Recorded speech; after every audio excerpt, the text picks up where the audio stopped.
Boa noite, meu nome é Iago e o meu grupo é composto por mim e pelo Rian. Nós ficamos responsáveis por apresentar os dois problemas, sobre o caminho mais curto com pesos positivos e negativos e também as árvores geradoras mínimas, certo? Começando pelo caminho mais curto com pesos positivos e negativos, em que consiste esse problema? Como a nomenclatura diz, ele é um problema que consiste na identificação de um caminho mais curto, tendo em vista que as arestas podem ter pesos positivos e negativos, certo? Para a resolução desse problema, existem alguns algoritmos que podem resolver de forma 100%, 100% ou de forma parcial. Entre eles o de Dijkstra, o de Bellman-Ford e o de Floyd-Warshall. O proposto para nós implementarmos foi o de Floyd-Warshall. Porém, é importante saber o que diferencia eles, o ponto que diferencia os algoritmos, certo? O de Dijkstra, ele te dá o menor caminho de um nó para todos os nós, ok? O de Bellman-Ford te dá o menor caminho de um nó para todos os nós, possibilitando arestas negativas, né? Ele permite arestas negativas. O de Floyd-Warshall, ele te dá o menor caminho entre todos os pares de vértices, permitindo também arestas negativas. Algoritmo de Floyd-Warshall.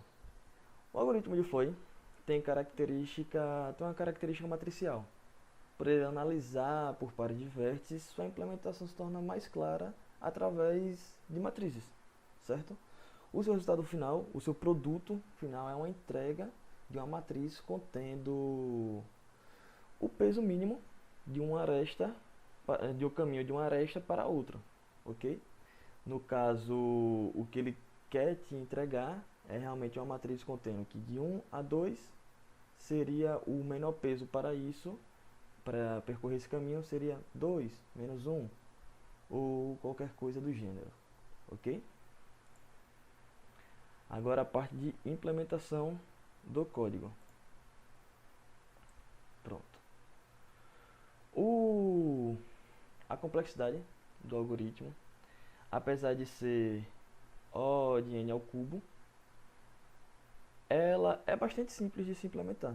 Como podemos observar aqui, o algoritmo do Floyd, ele é bem pequeno. Só que os três forços são necessários porque, como foi dito anteriormente, ele percorre cada par de vértice. Então, nós precisamos analisar toda a estrutura do grafo. Então, se faz necessário que a gente tenha esses três forços, ok? Para ter um entendimento melhor de como o algoritmo funciona, a gente pode imaginar um grafo com três pontos, o ponto A, B e C. Sendo que existe uma aresta de A a B com peso 5, de A a C com peso 10, de B para C com peso 3, ok? Aqui, nesse if, a gente está fazendo uma comparação simples, né? No caso, se M e K mais MKJ for menor do que M e J, MJ vai receber essa soma, ok? O que seria isso? Imagina assim, que M e K seria MAB, ok? Mais MKJ seria MBC. Esse M e J seria MAC. No caso, o que ele está fazendo? Ele estaria comparando se a soma de A com B e B com C é menor do que A com C, ok? O que ele está fazendo é exatamente isso. Como a gente sabe, 5 mais 3, que seria o caminho percorrendo de A para B e B para C, é menor. Mas você teria que passar pelo B antes. E é isso que ele está fazendo. O algoritmo encontrado, ele geralmente não vem com um caminho que ele percorre, já que o algoritmo do Floyd, ele quer mostrar realmente uma matriz, certo? mas eu criei, né, como estrutura um path que ele estaria salvando aqui, ele estaria salvando esse peso, porque o que a gente quer salvar são os pesos, ok? Eu utilizei essa matriz para fazer os testes, aonde ela tem arestas que não são bilaterais, ok? Mas elas também têm os pesos negativos. No caso, a sua matriz, ela estaria definida desse jeito, com pontos vazios, já que tem pontos que você não consegue chegar, certo? Como é que a gente representa esses pontos vazios? Na teoria, seria com o infinito. E na programação, o mais correto seria utilizar o max value do integer, né? Mas no caso, eu estou utilizando o 999 porque quando eu implementei com o max value, ele estava dando alguns erros. Ele estava entrando num ciclo negativo, que é um dos problemas desses algoritmos, onde a gente não pode estar analisando grafos que possuem esse ciclo, certo? E quando ele estava colocando, ele estava botando alguns valores estrambólicos, né? Então eu não conseguia controlar, às vezes ele funcionava, às vezes não. Então eu decidi adotar o 999, ok? No caso, foi atribuído a variável max e ela vai estar bem aqui nos campos que seriam os vazios, ok?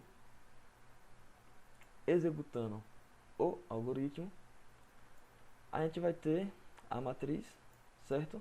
Aonde os pontos em branco estamos substituindo pelo 999, certo? E a matriz de menor caminho seria representada através dos pesos, que é isso que o algoritmo está propondo, saber que de 1 para 2 o menor peso possível é menos 1 e assim sucessivamente.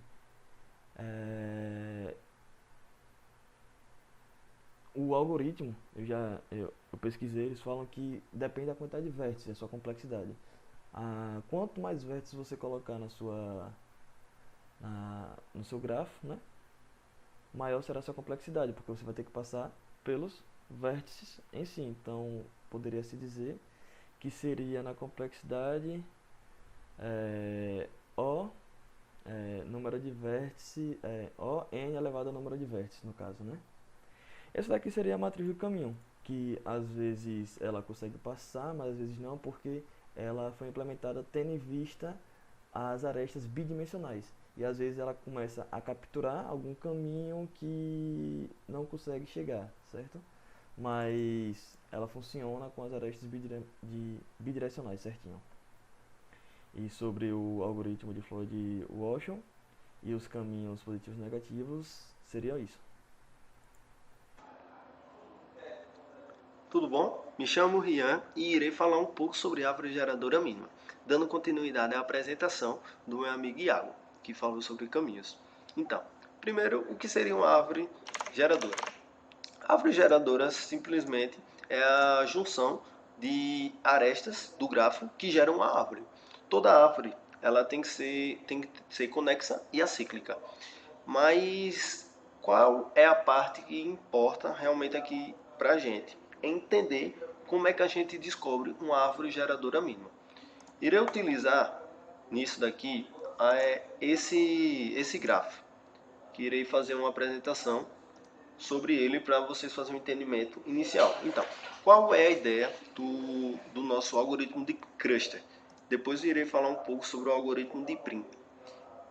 Para iniciar, o algoritmo de cluster, ele faz uma leitura de todos os vértices e todas as arestas do nosso grafo. Ele pega e registra todos os vértices, quantos vértices temos e quantas arestas temos.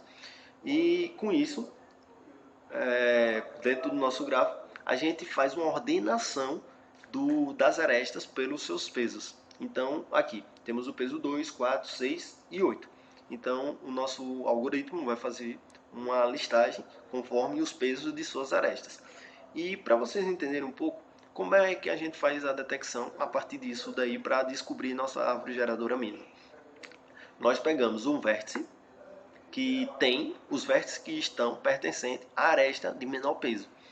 Como aqui a gente detecta aqui o peso 1 e o peso 2, ou o peso 1 e o vértice 1 e o vértice 2, ele tem uma aresta de peso 2. Então, ela se torna a primeira a ser registrada.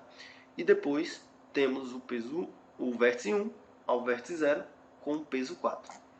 E nisso a gente registra essa daqui.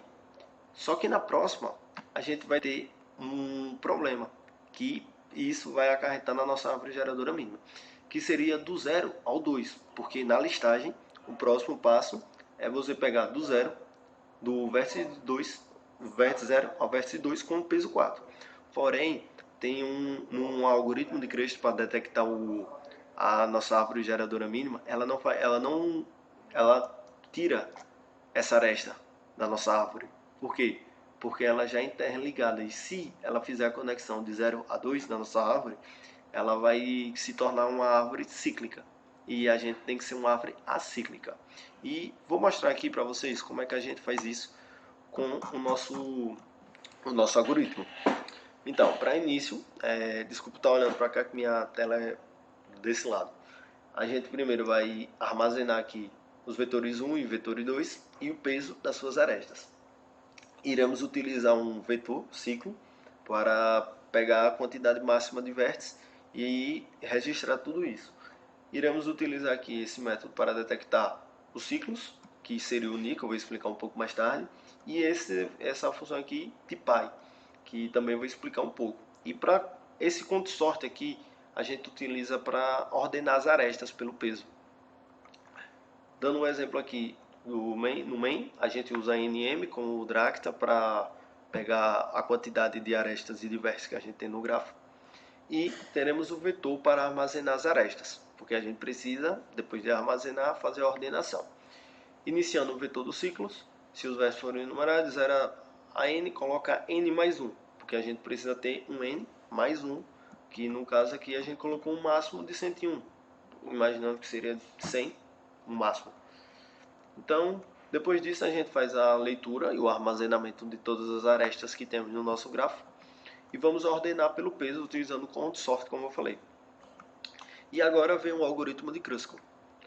Como é que funciona? Aqui iremos usar um for para percorrer todas as arestas que a gente já armazenou, só que agora a gente tem que percorrer todas as arestas que estão já registradas pelo peso, como eu fiz aqui.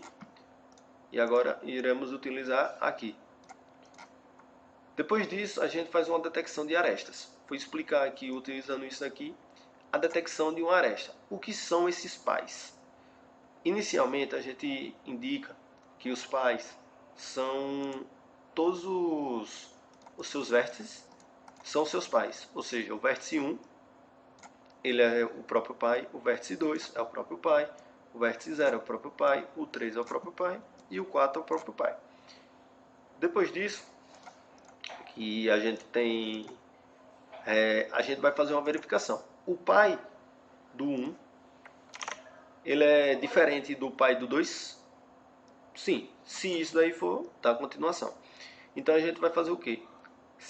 Vamos pegar a aresta do 1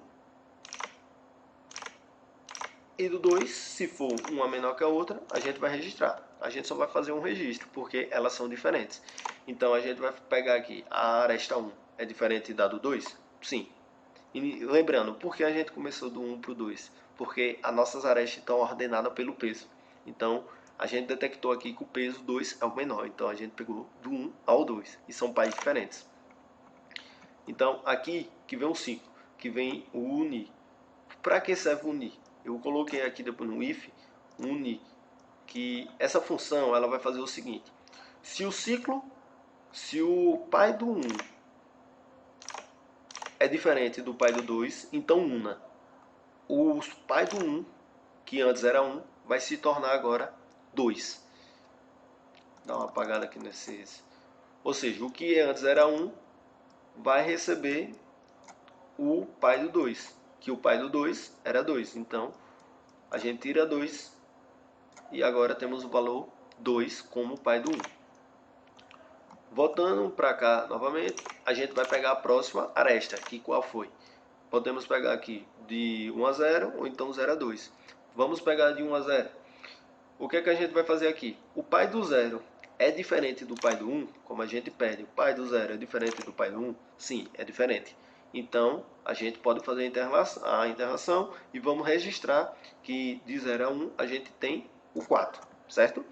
E o que é que a gente faz toda vez que a gente descobre que o pai do 1 é diferente do o pai do vértice 1 é diferente do pai do vértice 2, a gente registra.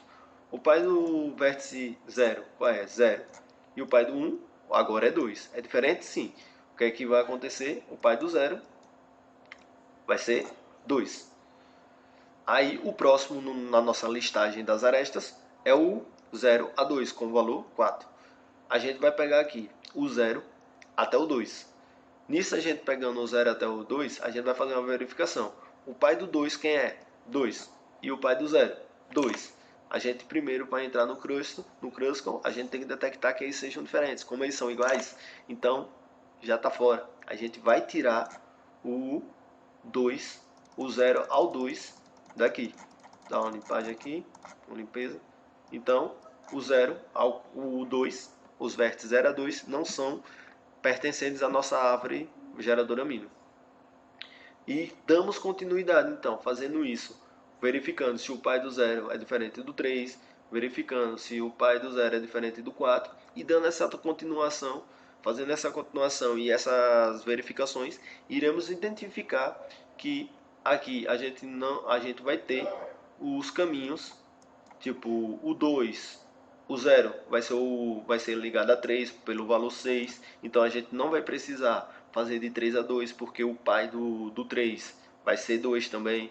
E o do 0 ao 4 também é a mesma coisa, porque a gente poderia fazer do 3 ao 6. Mas aqui a gente vai fazer do 0 ao 4, porque o pai do 4 vai ser 2. Então, quando ele fizer a verificação do 4 para o 3, ele vai perceber que o pai do 4 é 2 e o pai do 3 também é 2. Então, a gente descobre a nossa árvore mínima, usando o algoritmo de Kruskal. Dando continuidade, irei falar um pouco agora sobre o algoritmo de Prim. Aqui temos uma imagem de um grafo que eu vou utilizar esse grafo para explicar um pouco como é a ideia do algoritmo de Prim para detectar sua árvore geradora mínima. Primeiro, no algoritmo a gente vai escolher um vértice que vai ser o escolhido para ser o inicial do algoritmo. Aqui a gente tem um A, B, C, D, o E, o F e o G. Vamos pegar aqui o D. Com isso, no algoritmo, ele vai identificar quais são as arestas conectadas ao D. Nós temos aqui o A, vou pegar com um lápis para ir riscando. Temos aqui o A, o B, o E e o F. Todos esses estão interligados ao D, que é o nosso vértice inicial. Então, o que acontece? Depois de ser escolhido o seu vértice inicial e detectado todos os vértices que estão interligados ao D, o algoritmo ele pega os valores e os pesos de suas arestas. Aqui nós temos o 5 ao A, o 9 ao B, o 15 ao E e o 6 ao F. Ele pega o seu menor valor, que é o 5, e ele registra do D até o A. Então já fica salvo D até o A. Depois disso que a gente tem registrado aqui o D ao A, o algoritmo ele vai pegar todas as arestas interligadas ao D e ao A. Que aqui temos o B, continuamos tendo o E e temos o F. O que é que ele vai fazer? Dando continuidade, ele vai pegar os pesos de todas as suas arestas. Ele vai pegar aqui o 7 até o B, o 9 pelo D a B, o 15 do D ao E e o 6 do D ao F. Qual é o próximo a pegar? Vamos botar aqui primeiro. Aqui ele vai pegar o segundo, pois o caminho menor, com peso menor de aresta, é o 6. Então ele fica registrado o D ao A e o D ao F. Porque a ideia do algoritmo é utilizar não o menor caminho, mas sim um menor peso para chegar em todas as suas próximas arestas. Em seus próximos vértices, desculpa. Então, o que é que acontece aqui? Já temos o A ligado ao D e o F ligado ao D.